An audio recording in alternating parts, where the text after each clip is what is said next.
Today, you will learn how to flip an image in Word. Welcome to Easy Guide YouTube channel.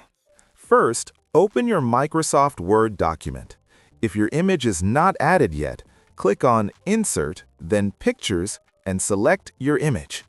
Now, click on the image once. You will see small circles around it.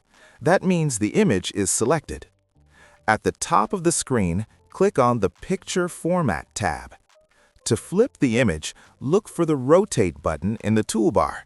Click on Rotate. Now you will see options. Click Flip Horizontal to mirror the image left to right. Click Flip Vertical to turn it upside down. That's it. Your image is flipped instantly. Very simple, right?